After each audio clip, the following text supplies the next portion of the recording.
ಆತ್ಮೀಯ ವೀಕ್ಷಕರೇ, Royson creations YouTube ಚಾನಲ್ಗೆ ನಿಮಗೆ ಸ್ವಾಗತ. ಇಂದಿನ ಈ ವಿಡಿಯೋದಲ್ಲಿ 8ನೇ ತರಗತಿಯ ವಿಜ್ಞಾನ ವಿಷಯದ FA4 ಪ್ರಶ್ನೆ ಪತ್ರಿಕೆಯನ್ನು ಅಂದರೆ 4ನೇ ರೂಪಣಾತ್ಮಕ ಪರೀಕ್ಷೆಯ ಪ್ರಶ್ನೆ ಪತ್ರಿಕೆಯನ್ನು ನಾವು ವಿಜ್ಞಾನ ಪ್ರಶ್ನೆ ಪತ್ರಿಕೆಯನ್ನು ಅವುಗಳ ಸಂಪೂರ್ಣ ಉತ್ತರಗಳೊಂದಿಗೆ ವಿಶ್ಲೇಷಣೆ ಮಾಡೋಣ. ಯಾರೆಲ್ಲ ಮೊದಲ ಬಾರಿ ನಮ್ಮ ಚಾನಲ್ ನೋಡ್ತಾ ಇದ್ದೀರಾ, ಸಬ್ಸ್ಕ್ರೈಬ್ ಮಾಡಿ ಹಾಗೂ ನಿಮ್ಮ ಫ್ರೆಂಡ್ಸಿಗೆ ಶೇರ್ ಮಾಡಿ. ಸೊ ಒಟ್ಟಾರೆ ಈ ಒಂದು FA4ಅಲ್ಲಿ ಇರುವಂತಹ ಘಟಕಗಳು ಯಾವುದಪ್ಪ ಅಂದರೆ ಅಧಿಹರಿಯಕ್ಕೆ ಪ್ರವೇಶ, ವಿದ್ಯುತ್ ಪ್ರವಾಹದ ರಾಸಾಯನಿಕ ಪರಿಣಾಮಗಳು ಮತ್ತು ಶಬ್ದ. ಸೊ ಈ ಪಾಠಗಳಿಗೆ ಸಂಬಂಧಿಸಿದಂತೆ ನಿಮಗೆ FA4 ಪ್ರಶ್ನೆ ಪತ್ರಿಕೆಯನ್ನು ತಯಾರಿಸಲಾಗಿದೆ ಮಕ್ಕಳ. ಸೊ ಈ ಒಂದು ಪ್ರಶ್ನೆ ಪತ್ರಿಕೆ ನಿಮಗೆ ಬಹಳ ಯೂಸ್ಫುಲ್ ಆಗ್ತದೆ. ನಿಮ್ಮ ಶಾಲೆಗಳು ಸಹ ಎಕ್ಸಾಮ್ ನಡೀತಾ ಇದೆ, ಹಾಗಾಗಿ ಪ್ರಾಕ್ಟೀಸ್ ಮಾಡ್ಕೊಳ್ಳಿ. ಜೊತೆಗೆ ನಿಮ್ಮ ಫೈನಲ್ ಎಕ್ಸಾಮ್ಗೂ ಸಹ ಪ್ರಿಪೇರ್ ಆಗಿ ಅಂತ ಹೇಳ್ತಾ ವಿಡಿಯೋನ ಪ್ರಾರಂಭಿಸ್ತಾ ಇದ್ದೀವಿ. ಫಸ್ಟ್ ಮೇನ್, ಈ ಕೆಳಗಿನ ಪ್ರಶ್ನೆಗಳಿಗೆ ಒಂದು ವಾಕ್ಯದಲ್ಲಿ ಉತ್ತರಿಸಲಿ. 4 ಪ್ರಶ್ನೆಗಳು ಬರ್ತದೆ.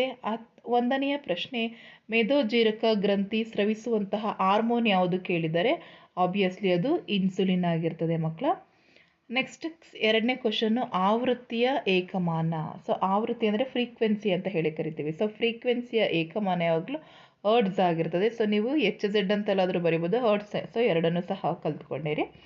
ನೆಕ್ಸ್ಟ್, ನಿಮ್ಮ ಸುತ್ತಲೂ ಕಂಡುಬರುವಂತಹ ವಿದ್ಯುತ್ ಲೇಪಿತ ವಸ್ತುಗಳನ್ನು ಪಟ್ಟಿ ಮಾಡಿ ಅಂತ ಹೇಳಿ ಕೇಳಿದ್ದಾರೆ. ಸೊ ಯಾವೆಲ್ಲ ವಸ್ತುಗಳು ನಿಮ್ಮ ಸುತ್ತಮುತ್ತ ಕಂಡು ಬರ್ತದೆ? ಸೊ ಮೊದಲನೇದಾಗಿ ಬೆಳ್ಳಿಯ ಆಭರಣಗಳನ್ನ ನೋಡ್ತಿರ್ವಿ, ವಾಹನಗಳ ಬಿಡಿ ಭಾಗಗಳು, ನೆಕ್ಸ್ಟು ಸ್ನಾನಗೃಹದ ನಲ್ಲಿಗಳು, ಕಾರಿನ ಭಾಗಗಳು. ಸೊ ಇವೆಲ್ಲ ವಿದ್ಯುತ್ ಲೇಪಿತ ವಸ್ತುಗಳಾಗಿರ್ತದೆ. ನೆಕ್ಸ್ಟ್, ವಿದ್ಯುತ್ ಲೇಪನ ಅಂದರೆ ಏನು ಅಂತ ಕೇಳಿದ್ದಾರೆ ಮಕ್ಕಳ. ಸೊ ವಿದ್ಯುತ್ ಲೇಪನ ಅಂದರೆ ಬಯಸಿದಂತಹ ಲೋಹವನ್ನು ಬೇರೊಂದು ಲೋಹಕ್ಕೆ ವಿದ್ಯುತ್ ಶಕ್ತಿಯ ಸಹಾಯದಿಂದ ಲೇಪಿಸುವಂತಹ ಪ್ರಕ್ರಿಯೆಗೆ ವಿದ್ಯುತ್ ಲೇಪನ ಅಥವಾ ಎಲೆಕ್ಟ್ರೋಪ್ಲೇಟಿಂಗ್ ಅಂತ ಹೇಳಿ ನಾವು ಕರೆಯಲಾಗ್ತದೆ. ಇದಿಷ್ಟು one word answers. Next 3rd main, ಈ ಕೆಳಗಿನ ಪ್ರಶ್ನೆಗಳಿಗೆ 2 ಅಥವಾ 3 ವಾಕ್ಯಗಳಲ್ಲಿ ಉತ್ತರಿಸಿ. 5ನೇ ಪ್ರಶ್ನೆ, ಜೋರಾಗಿ ಮಳೆ ಬರುತ್ತಿರುವಾಗ ಎಲೆಕ್ಟ್ರಿಷಿಯನ್ ಹೊರಭಾಗದಲ್ಲಿ ವಿದ್ಯುತ್ ರಿಪೇರಿ ಮಾಡುವುದು ಸೂಕ್ತವೇ? ವಿವರಿಸಿ.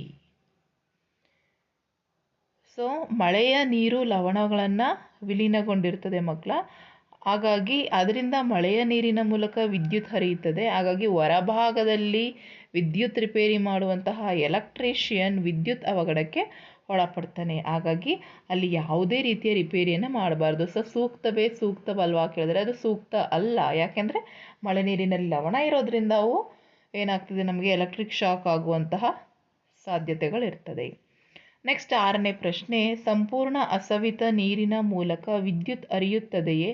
ಇಲ್ಲದಿದ್ದರೆ ವಿದ್ಯುತ್ ವಾಹಕವಾಗಲು ಏನು ಮಾಡಬೇಕು?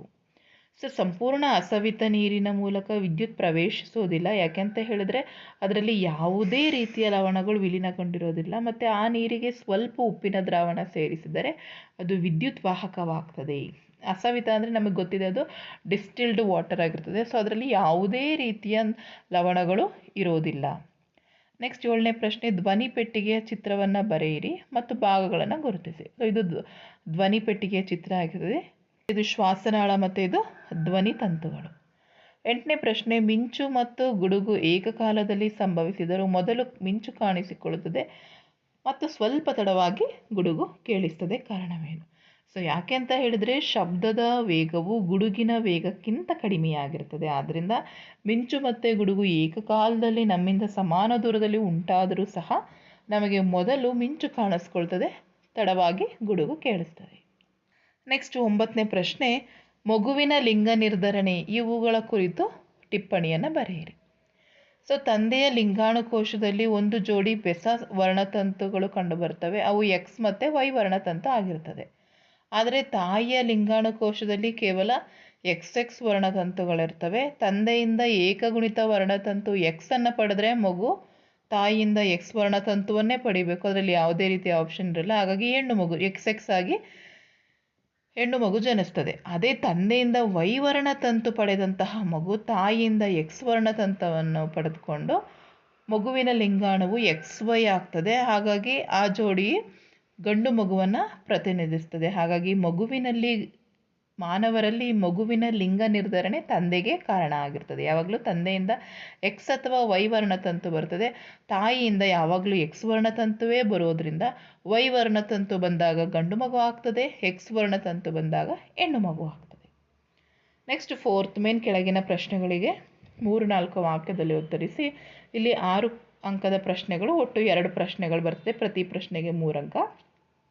10ನೇ ಪ್ರಶ್ನೆ, ಶಬ್ದ ಮಾಲಿನ್ಯವನ್ನು ನಿಯಂತ್ರಿಸುವಂತಹ ಕೆಲವು ಕ್ರಮಗಳನ್ನು ಪಟ್ಟಿ ಮಾಡಿ ಹಾಗೂ ಶಬ್ದ ಮಾಲಿನ್ಯವನ್ನು ಮಾನವರಿಗೆ ಹೇಗೆ ಹಾನಿ ಉಂಟು ಮಾಡುತ್ತದೆ ವಿವರಿಸಿ ಕೇಳಿದ್ದಾರೆ.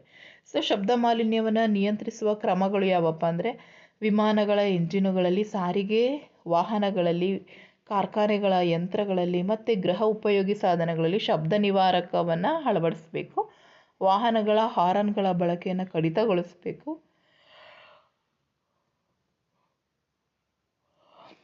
ಗದ್ದಲವನ್ನು ಉಂಟು ಮಾಡುವಂತಹ ಎಲ್ಲ ಕಾರ್ಯಾಚರಣೆಗಳನ್ನು ವಾಸ ಸ್ಥಳದಿಂದ ದೂರ ಇರಿಸಬೇಕು. ಕೈಗಾರಿಕೆಗಳನ್ನು ವಾಸ ಸ್ಥಳದಿಂದ ದೂರದಲ್ಲಿ ಸ್ಥಾಪಿತವಾಗಿಸಬೇಕು. ಗದ್ದಲವು ವಾಸ ಸ್ಥಳಕ್ಕೆ ತಲುಪುವುದನ್ನು ನಿಯಂತ್ರಿಸಲು ಮತ್ತು ಮಾಲಿನ್ಯದಿಂದಾಗುವ ಹಾನಿಕಾರಕ ಪರಿಣಾಮಗಳನ್ನು ಕಡಿಮೆಗೊಳಿಸಲು ರಸ್ತೆ ಬದಿಗಳ ಉದ್ದಕ್ಕೂ ಒಂದು ಕಟ್ಟಡಗಳ ಸುತ್ತಲೂ ಮರಗಳನ್ನು ಬೆಳೆಸಬೇಕು. ನೆಕ್ಸ್ಟ್, ಟಿವಿ ಮತ್ತು ಮ್ಯೂಸಿಕ್ ಸಿಸ್ಟಮ್ಗಳ ಶಬ್ದವನ್ನು ಸಹ ಕಡಿಮೆಗೊಳಿಸಬೇಕು. ಶಬ್ದ ಮಾಲಿನ್ಯದಿಂದಾಗುವ ಹಾನಿಗಳು ಏನೆಲ್ಲ ಅಂತ ಕೇಳಿದರೆ ಮಕ್ಕಳ, ಸೊ ಅನೇಕ ಆರೋಗ್ಯ ಸಮಸ್ಯೆಗಳು ಉಂಟಾಗ್ತವೆ. ಅತಿಯಾದ ರಕ್ತದೊತ್ತಡ, ಆತಂಕ ಮತ್ತು ಮುಂದಾದ ಅಸ್ವಸ್ಥತೆಗಳು ಶಬ್ದ ಮಾಲಿನ್ಯದಿಂದ ಕಾರಣ ಆಗ್ತದೆ. ಅತಿಯಾದ ಶಬ್ದಕ್ಕೆ ನಿರಂತರವಾಗಿ ಗುರಿಯಾದ ವ್ಯಕ್ತಿಯು ತಾತ್ಕಾಲಿಕ ಅಥವಾ ಶಾಶ್ವತವಾಗಿ ಕಿವುಡುತನಕ್ಕೆ ಒಳಗಾಗ್ತಾನೆ. 11ನೇ ಪ್ರಶ್ನೆ, ಲೈಂಗಿಕ ಹಾರ್ಮೋನುಗಳು ಎಂದರೇನು? ಅವುಗಳನ್ನು ಹಾಗೆ ಏಕೆ ಹೆಸರಿಸಲಾಗಿದೆ? ಅವುಗಳ ಕಾರ್ಯವನ್ನು ತಿಳಿಸಿ. ಸೊ ಲೈಂಗಿಕ ಅಂಗಗಳಿಂದ ಬಿಡುಗಡೆಯಾಗುವ ರಾಸಾಯನಿಕ ಪದಾರ್ಥಗಳಿಗೆ ಲೈಂಗಿಕ ಹಾರ್ಮೋನ್ ಅಂತ ಹೇಳಿ ಕರೀತಾರೆ.